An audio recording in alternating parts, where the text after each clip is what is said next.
Hi, my name's Lisa and I'm 37 years old. I'm writing this because the past year has been very difficult for me and my husband, Jax. We've come a long way since this incident, and I just want to share this story to help anyone who might find themselves in a similar position. Let me first tell you about how I met my lovely husband. It all started in the most unexpected of places, a hospital. Jax and I found ourselves spending a long night outside the emergency room, filled with worry and unable to leave. Jax was there because his sister had a serious car accident, while my mother suffered a heart attack. In that shared space of worry and uncertainty, we found comfort in each other's presence. We talked easily, discovering common ground and genuine understanding. Realizing that it would be a while before we received any news from the doctors, we decided to take a break and get some coffee at the hospital cafeteria. Little did we know that these chance encounters would change our lives forever. As the night turned into dawn, we exchanged numbers before reluctantly parting ways. While my mother's condition stabilized and she began her recovery, Jax's sister faced a more difficult journey. The accident left her with severe spinal cord and brain injuries, and she was paralyzed from the waist down. Jax was devastated, torn between relief that his sister survived and sadness for the challenges she would now face. Over the following months, Jax and I stayed in touch, supporting each other emotionally during our family members' recoveries. Our conversations gradually shifted, allowing us to share our hopes, dreams, and fears. In one of these heartfelt exchanges, Jax mustered the courage to ask me out for a coffee, a meaningful reminder of where our connection first blossomed. Our love grew quickly, fueled by the foundation we built during our darkest moments. We had witnessed each other's vulnerabilities and offered unwavering support. It didn't take long for us to realize that we had found something truly special. After 2 years of dating, Jax proposed to me. With overwhelming joy, I happily said yes. Our wedding was a small and intimate celebration, honoring the love that emerged from our shared hardships. At that time, Jax's sister needed specialized care, and he, being the closest family member, took on the responsibility. However, he also needed full-time work to manage the mounting bills. Worried that I would be burdened with financial obligations, Jax hesitated to ask for my help. One day, I sat him down and reassured him that we were a team, facing life's challenges together. "Babe, I need to talk to you about something important. Please have a seat." "What's on your mind? You seem serious. Is everything okay?" "In a way, no. I've been seeing you struggle for a while now. You know you can ask me for help, right?" "Of course I know that. I don't want to burden you with my problems, you know." "My darling, we're a team. I want you to always remember that. We face life's challenges together, and there's no his or hers in our relationship. Only ours. I want to support you and your sister in every way I can." "That means a lot to me, baby. You've been incredible throughout all of this. I don't know what I would do without you." "That's exactly why I wanted to talk to you. I've been thinking about Abby's care and how it's affecting your work. What if we consider placing her in a nursing home? And before you ask where, I know of a good one where my Nana was genuinely happy. She even preferred it to live with family." "I don't know. I mean, it's a big and risky decision to make." "I understand, but think about it. This would allow you to find a better paying job so we can make sure that Abby receives the care she deserves. We can visit her regularly and still be there for her, but it would relieve some of the burden on your shoulders." "You're right. It's a tough choice, but I trust your judgment." "I'm glad you're finally letting me help you. Believe me, things get easier when you get to share your burdens with someone. I mean, that's how we found each other, isn't it? How could I ever forget about that? I love you so much. Thanks for sticking by my side. Shush. No need for thanks. You know I'll always be by your side. I love you too, baby. Jax trusted me, and we found a nursing home for Abby. Over the next few months, Jax got a better paying job and visited his sister almost every day. Abby's recovery progressed surprisingly well, despite being paralyzed. She started moving around the nursing home in her wheelchair, determined to explore. The nursing home allowed residents to go out with their registered family members, so I sent Abby an allowance each month to help her enjoy herself. Jax's mom, Greta, heard about his dedication to Abby's well-being and the effort he put into caring for her. Greta came to our home, tears in her eyes, to express how proud she was of her son. Mom, why are you crying? What's the matter? I just want you to know how proud I am of you, Jax. You've shown such strength and compassion in taking care of Abby. I couldn't be prouder to have raised such a wonderful son. Gee, thanks, Mom. I'm just doing what I can for Abby. It's not easy, but I love her and want to make sure she's okay. You've done more than enough, my dear. I don't want you to shoulder this burden alone. I want to take over and visit Abby more frequently. You need to focus on your work and your own life. Abby will be well taken care of. Well, it's not like I've been doing it alone. Lisa has been by my side, supporting us every step of the way. We're a team, and we're both committed to Abby's well-being. Oh, I know Lisa has been there, but you've been doing so much, Jax. It's time for you to prioritize your own life and career. Abby will be in good hands, trust me. Okay, Mom. If you're sure about this, then I'll agree. But I want you to know that it's been my pleasure to care for Abby, and Lisa and I will always be here for her, no matter what. I appreciate your dedication, Jax, but it's time for you and Lisa to focus on your futures. Trust me, it's for the best. All right, Mom. If you believe this is the right thing, then I'll go along with it. Just promise me you'll take good care of Abby. I promise, Jax, you can count on me. Now go and focus on your work. Let me handle Abby's care. I found Greta's sudden concern for Abby a bit strange, but I kept quiet because I knew this moment was important to Jax, and the next year Jax focused on his job and got a raise. I also got a raise, allowing us to increase Abby's monthly allowance. Greta kept her promise, but there was a catch. She always insisted we stay busy with work and reminded us how happy Abby was with more money.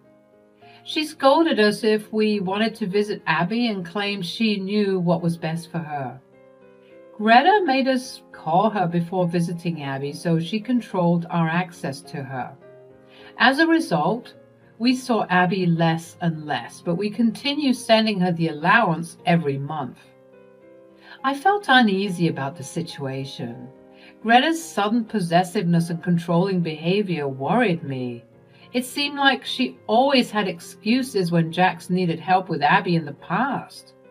However, I didn't say anything because I knew how much Abby meant to Jax. Despite the challenges, Jax and I stayed committed to supporting Abby. We kept our promise to provide financial assistance, even though we couldn't be with her as much.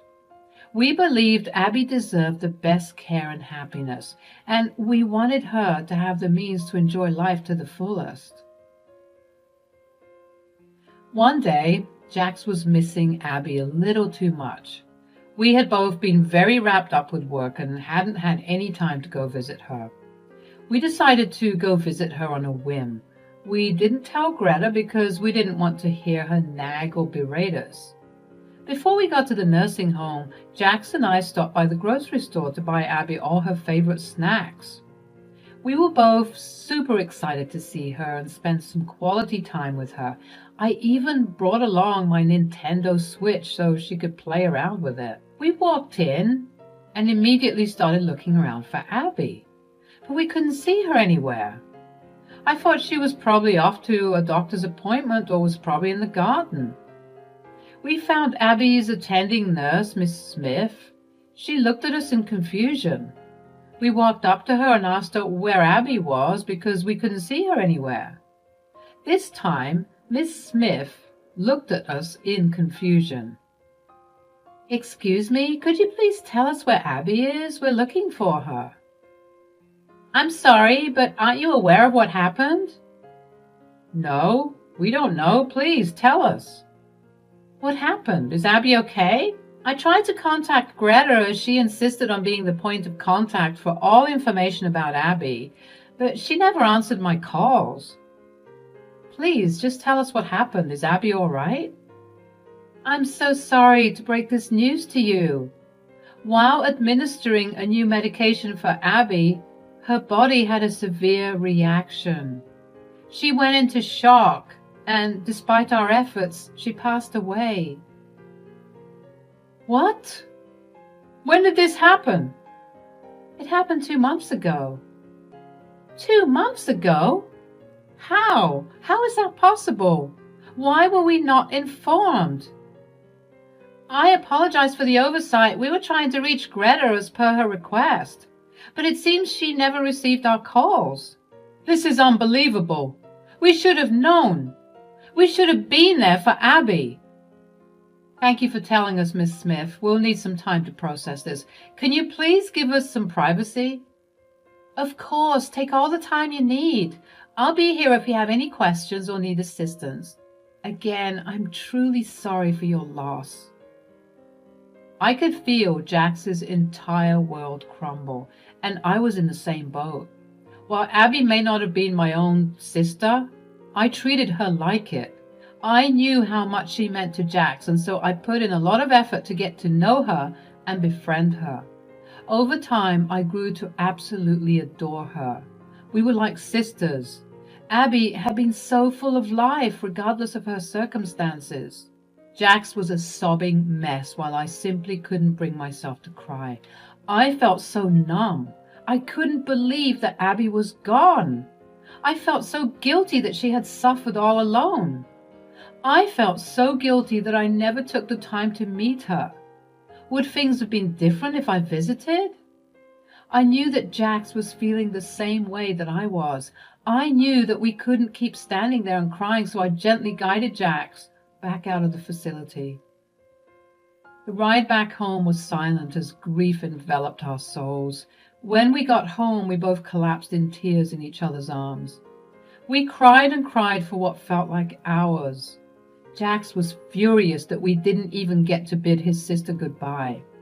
I felt the same way. Besides, I was sad that Abby probably never got to have a funeral either. At that moment, I had a sudden realization that hit me hard. Greta was supposed to take care of Abby, but something wasn't right. I asked Jax if he had heard anything from his mother, but he hadn't. As we put the pieces together, anger boiled inside us. We realized how carefully Greta had manipulated us, stealing our connection to Abby and taking advantage of our kindness. The thought that she had probably taken all of Abby's allowance for herself, leaving Abby with nothing, fueled our anger even more. Jax was ready to confront his mother, but I managed to think a bit more clearly. "Babe, I know you're furious and want to confront your mother, but let's think this through." "I don't want to think things through. I want to ask Mom why she did this. What did she gain from doing this to Abby?" "I want to know the same thing, but you know that she'll deny everything we say or find a way to blame us for everything. Look, the day we usually give Abby her allowance is coming up soon. What if Greta shows up at our door, demanding the money?" "You think she would dare to show her face here after everything she's done?" "It's possible, babe. If she does, it will be her inadvertent confession to us. We can use that as evidence." "Yeah, and then we can expose her evil, scheming ways to everyone." "Exposing her in front of everyone might not be the best course of action right now. Let's gather proof and take legal action instead, yeah?" "Fine, you're right. We need to approach this strategically. We'll follow your plan and gather the evidence we need. It's time for Mom to face the consequences of her actions. We both took a week off from work. Returning to the nursing home, we collected Abby's death certificate as evidence. We also consulted a lawyer to charge Greta with robbing a disabled person. Just as I predicted, Greta came knocking on our door demanding her daughter's allowance. "Where is Abby's allowance? I've been waiting for it." "Why should we be sending Abby's money to you, Mom? What have you done for her?" "What have I done? I mean, what haven't I done for that insolent child?" "Hold on a minute, Greta. How exactly have you been taking care of Abby?" "I buy her all the food she wants, and I cater to her every whim. I even make sure she takes her medication when I visit her." "That's great. When was the last time you saw Abby?" "I just visited her yesterday. I'm only here because she's worried you haven't sent her allowance." "How dare you lie to my face?" "I'm not lying. What do you mean? How dare you accuse me of lying? You're just as ungrateful as Abby." Without hesitation, I handed Greta Abby's death certificate, my disgust evident in my eyes as she stared at it in shock. Greta stumbled, attempting to apologize. "What? No, this can't be true. My baby girl. I'm so sorry, Jax. I'm so sorry." "Save your apologies, Mom. You've done nothing but insult Abby since you got here. You're disgusting. We've already taken legal action against you for your crimes. We have evidence of your neglect. See you in court." "Please, Jax, don't do this. I'm hurting just like you. Please." "Stop it. Leave our house and never speak to us again. We want nothing more to do with you." "Please don't take me to court. I'm sorry." "It's too late for apologies. You made your choices, and now you'll have to face the consequences of your actions." Little did Greta know, Jax and I had taken precautions and recorded our conversation with her. This additional evidence worked in our favor, and the court ruled that Greta had to repay us, including interest rates similar to those charged by banks. She would be making monthly payments to us for the next few years. Jax went a step further and shared the recording with the rest of his extended family. As a result, Greta faced exclusion from her own family. Jax and I grieved together for a long time. The pain ran deep, but slowly we started to heal. We made a firm decision to cut off all contact with Greta. The only reminder of her existence was the monthly payments she made to repay us. We focused on healing ourselves and rebuilding our lives. In the end, justice prevailed, and our love for Abby remained unwavering. We honored her memory by treasuring the time we had with her and by showing love and care to others in need. Our journey had been filled with challenges and heartache, but it also taught us the power of resilience and the strength of our bond. Jax and I began a journey of healing, reclaiming our lives from the wreckage of betrayal. We held on to the precious memories of Abby, treasuring the love and joy she brought to us. Although the pain lingered, we found comfort in the fact that we fought for justice and honored Abby's spirit.